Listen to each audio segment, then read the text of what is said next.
Welcome to my channel. आज हम solve करेंगे दिसंबर 2019 का जो एस्टेट का एग्ज़ाम हुआ था उसके रीजनिंग एंड मैथ्स के क्वेश्चंस को।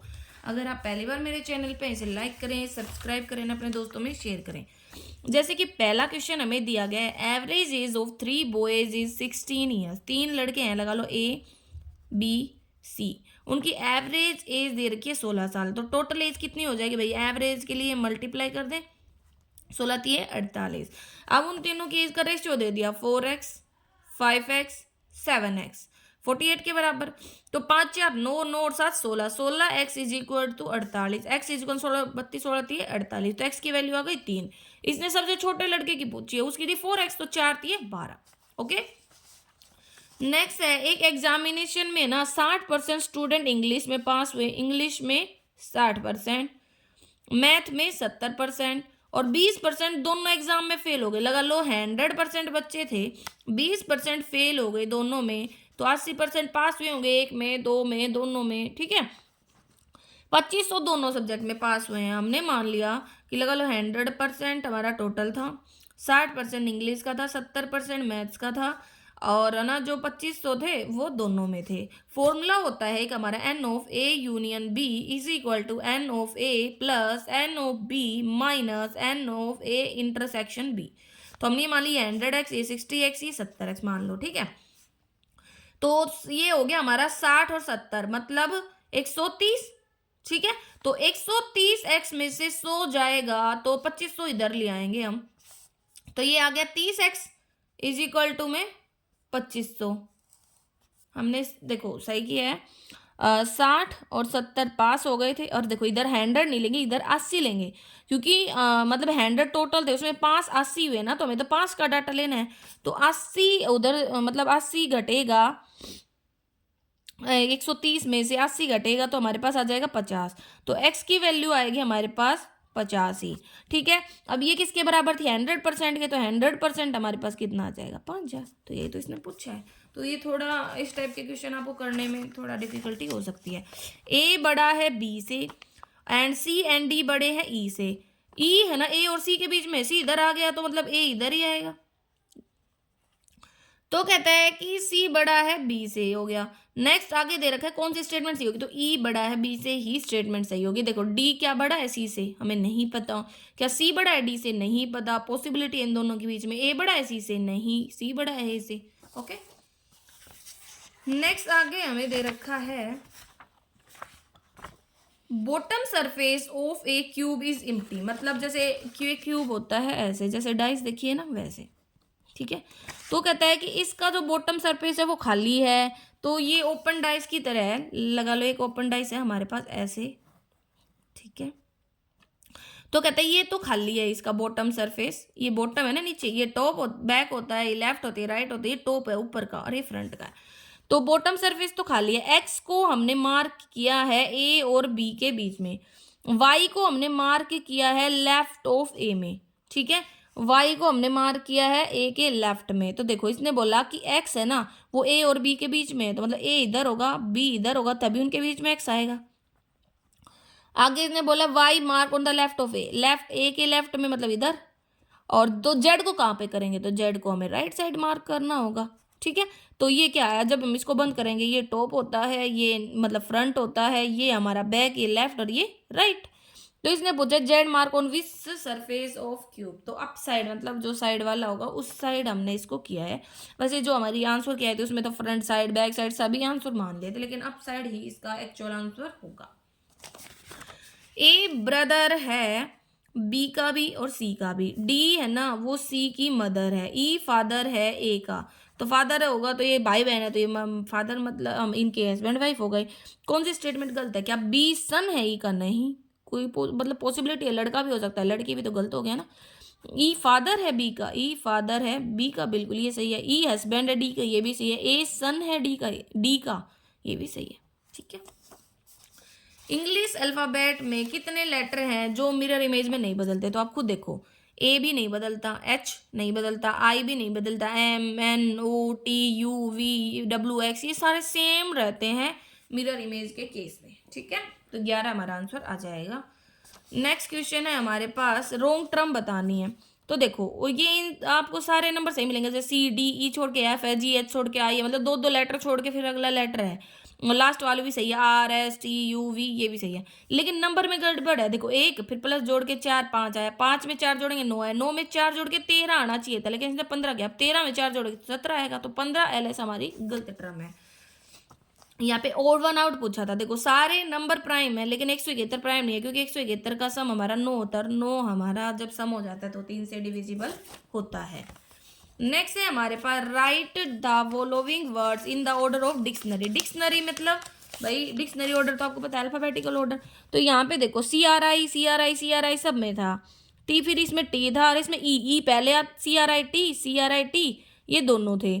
फिर हमारे पास है सी आर आई एस पहले आता है टी से, सी आर आई एस, फिर इसमें सी आर आई एस आई है तो आई पहले आता है, ठीक है, पी से, तो हमारे पास थर्ड पहले आ गया, फिर फोर्थ आएगा C R I S P. अब टी वाले में टी आई है, इसमें टी ई वाला पहले आएगा, फिर टी आई वाला आ जाएगा, तो ये हमारा हो गया third fourth second one. English alphabet में कहता है कि अगर उनको अपोजिट ऑर्डर में लिख दिया, मतलब उल्टे ऑर्डर में लिख दिया, A B C D E F G H इस टाइप से, और इसके बाद 8 लेटर बताना है, 19 letter from the left side. तो लेफ्ट साइड होती है ये वाली, ठीक है, तो लेफ्ट साइड मतलब वैसे ऐसे होता है लेफ्ट राइट, तो अब हमने उल्टा लिख दिया, जो जेड ए बी सी तो लेफ्ट इधर ही होगी, तो 19 वाला लेटर 1 2 3 4 5 6 7 8 9 10 11 12 13 14 15 16 17 18 19 19 है एच। उसके 8 लेफ्ट में तो 1 2 3 4 5 6 7 8, तो पी हमारा आंसर आ जाएगा। नेक्स्ट है वर्ड प्रॉपर्टी में कितने लेटर हैं, देखो P R O P E R T Y कितने लेटर है जो इंग्लिश अल्फाबेट में, पी क्यू आर नहीं है, R S T U V O P Q R ये भी हो गया एक, ठीक है, पी क्यू आर ठीक है ये हो गया ना, R R S T R Y Z ये नहीं हुआ, और फिर देखो पी क्यू आर 3 पेयर हो गए, 1 2 3, ठीक है, तो ये 3 हमारा आंसर है यहाँ पे। नेक्स्ट है हमारे पास 2 लोग हैं A B stand in front of each other morning में। देखो जैसे 2 लड़के हैं ऐसे एक दूसरे के सामने खड़े हैं, मॉर्निंग में इधर सूरज निकलेगा ईस्ट में, एक ही शैडो लेफ्ट साइड है ए के, एक ही शैडो एक ही लेफ्ट, मतलब इधर शैडो पड़नी है तो लेफ्ट साइड इस इधर किस पर्सन इधर पड़नी है शैडो, तो लेफ्ट साइड इसमें उसी पर्सन का होगा जो है ना नॉर्थ में देख रहा होगा, तो बी किस साइड देखेगा, तो बी देखेगा साउथ में, क्योंकि एक ही शैडो की बात हुई तो बी देखेगा साउथ में। एक बिजनेसमैन है वो 15% का डिस्काउंट देता है लिस्ट प्राइस पर, ठीक है, तो मान लो भाई मार्क प्राइस और सेलिंग प्राइस 100 का सामान था तो 85 का बेच दिया क्योंकि 15% का डिस्काउंट दिया। कितने प्राइस वो मार्क करेगा अगर उसे कॉस्ट प्राइस पर 19% का प्रॉफिट होता है, सीपी लगा लो, देखो 100 का और है ना उसे 119 मतलब 19 का प्रॉफिट ले लिया, तो ये दोनों ब्लैंक खाली है, तो पहले तो मर्ज करना सीखो रेशियोज को, तो 85 इधर साइड में 119 है, अब कट भी रहा है तो काट देते हैं, कैसे 17 85 17 7 119 ये हो गया, 5 से भी कट रहा है, 5 कम 5 कम 5 5 2 10 0, ठीक है, तो इस तरीके से हमारे पास आ गया 140 119 और 100। अब इसने हमसे बोला था कितने मार्कअप करे प्रॉफिट के लिए, तो कितने का मार्कअप हो रहा है, 40 का मार्कअप हो रहा है, कितने पे 100 पे, 40% हमारा आंसर आ जाएगा। नेक्स्ट है हमारे पास after 5 year father age will be 3 times of his son age, father है सन है, सन की एज एक्स थी तो फादर की है ना 3 टाइम्स थी, ठीक है, लेकिन ये कब थी आफ्टर 5 ईयर, तो पुरानी एज पर जाएंगे मतलब प्रेजेंट में, तो ये घट जाएगी x-5। अब बोला कि 5 साल पहले और 5 साल पहले गए तो मतलब 3x-10 हो गया और ये x-10 हो गया, कि जो फादर की एज थी वो सन का 7 टाइम्स थी, तो फादर एज सन का 7 टाइम्स थी, क्रॉस मल्टीप्लाई कर दो, 3x-10 is equal to 7x-70, तो ये उधर जाएगा तो 4x और ये इधर आएगा तो 60 तो x इज इक्वल टू 4 × 4 4 5 20 15। अब इसने प्रेजेंट एज पूछी है, प्रेजेंट थी तो इसमें पुट कर देंगे, हमारे पास आंसर आ जाएगा। नेक्स्ट है अगर जो सेलिंग पर 6 पेन का जो SP है वो 8 पेन के CP के बराबर, तो SP और CP का रेशियो आ जाएगा 8/6, 2 चौके 8 2 तिया 6। अब इसने बोला प्रॉफिट परसेंट, तो SP कितना ज़्यादा है CP से, 1 कितने पे 3 पे, तो मल्टीप्लाई बाई 100, 33 से 1/3 हमारा आंसर आ जाएगा। इसको सोल्व करना है तो क्या करेंगे, एलसीएम लेंगे भाई, सिंपल है नॉर्मल, एलसीएम लिया 10 आया, फिर इसको इधर हमने है ना 5 के नीचे 1 ले लिया 3 एलसीएम आया, सोल्व कर देंगे, एक्स की वैल्यू आपकी आ जाएगी, मतलब सोल्व करना है, सिंपल। नेक्स्ट है, एक सिलेंडर दे दिया, उसका कवर्ड सरफेस एरिया मतलब बाहर की जो परत है वो, कवर्ड सरफेस एरिया 264 है। कवर्ड सरफेस एरिया का फॉर्मूला होता है 2πr/h, और इसका वॉल्यूम का होता है πr²h, वो दे दिया हमें।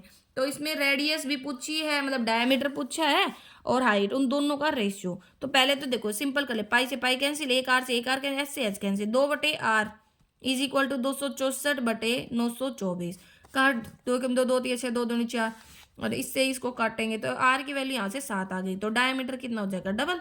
अब आर की वैल्यू को एक में पुट कर लेंगे, किसी में भी पुट कर लो, वहां से एच की वैल्यू आ जाएगी, फिर इनका रेशियो निकाल देंगे। तो मेंसुरेशन के फॉर्मूले याद होने जरूरी है, ठीक है। प्रिंसिपल क्या होगा कंपाउंड इंटरेस्ट पे, अगर पहले साल अमाउंट आती है 650 और दूसरे साल अमाउंट आती है 676, तो हमें तो फॉर्मूला पढ़ा है, प्रिंसिपल 1+r/100, ये स्क्वायर हो कब, जब 676 अमाउंट मिलती है, और प्रिंसिपल 1+r/100 की पावर 1 हो कब, तब जब हमें ना 650 अमाउंट मिलती है। सोल्व कर लेंगे यहाँ से, तो एक इससे cancel, 1+r/100 is equal to 676/650, इसको काटते तो ये 26/25 आ जाता है। तो 1+r/100 की वैल्यू 26/25 है, एक में पुट कर दो, लगा लो, हमने इसी में पुट कर दी, तो प्रिंसिपल की वैल्यू आ जाएगी 650/26 मल्टीप्लाई में 25, ठीक है, काट देंगे यहाँ से, हमारे पास प्रिंसिपल की वैल्यू आसानी से आ जाएगी। नेक्स्ट है, a principal lent on simple interest for 2 year, मतलब कोई अमाउंट थी वो हमने 2 साल के लिए ना उधार पे दी, ठीक है, लगा लो पी हमने ना 2 साल के लिए उधार पे दिया था। अगर जो रेट है इंटरेस्ट की वो मोर देन 1%, देखो प्रिंसिपल आर था, रेट ये थी और 2 साल के लिए था, लेकिन अगर हमने ना क्या किया, अगर उसको हमने एक रेट बढ़ा करके दे दिया तो हमें ना 240 का इंटरेस्ट ज़्यादा मिलता है। सिंपल इंटरेस्ट का फॉर्मूला होता है principal multiply rate multiply time, तो वही है, इसमें से हम ये वाला घटा देंगे 2πr/100। अब यहाँ पे p कॉमन, यहाँ पे भी 2 कॉमन, यहाँ पे भी p और यहाँ पे भी 2, तो 2p हमने कॉमन ले लिया, और अपॉन में 100 भी ले सकते हो, चाहे r+1 - r, और ये कितना 240 के बराबर आ रहा है। अब इधर आर से आर कैंसिल, तो 2p है, तो p के लिए क्या करेंगे 240 अपॉन में 2 और मल्टीप्लाई में 100 ऊपर चला जाएगा, 2 कम 2 2 दूनी 4, तो ये आ गया 12,000, ठीक है। नेक्स्ट क्वेश्चन है हमारे पास कि भाई at the speed of 60 km/h 125 metre long train cross a bridge, देखो एक लंबी ट्रेन है, ठीक है, जो 125 मीटर लंबी है, वो एक ब्रिज मान लो b लेंथ का है, उसको क्रॉस कर रही है 30 सेकेंड में 60 की स्पीड से। डिस्टेंस को टाइम से डिवाइड करते हैं तो स्पीड ही आती है, लेकिन ये किलोमीटर में है, ये मीटर पर सेकंड, तो इसको मीटर पर सेकंड में चेंज करेंगे, सेकंड में था ना टाइम, तो इसके लिए 5/18 से मल्टीप्लाई कर दो, ठीक है, 2 नहीं 18, 2 एकम 2, सॉरी 2 नहीं 18, 2 तिया 6 और 0, 3 एकम 3 0, 3 तिया 9, तो यहाँ से कट भी रहे, 3 से 3 एकम 3 0। अब 125 plus b is equal to, ये ऊपर चला जाएगा 100 मल्टीप्लाई 5, ठीक है, और ये हमारा आ गया 500, b में से b मतलब 500 में से 125 घटाएंगे तो 375 आंसर आ जाएगा। नेक्स्ट एट द ये हमारे पास मैथ्स के क्वेश्चन कंप्लीट हुए, इसके बाद तो हरियाणा जीके के क्वेश्चन है, अगर कोई भी कंफ्यूजन है यहाँ तक तो आप कमेंट करके पूछ सकते हो। Thank you.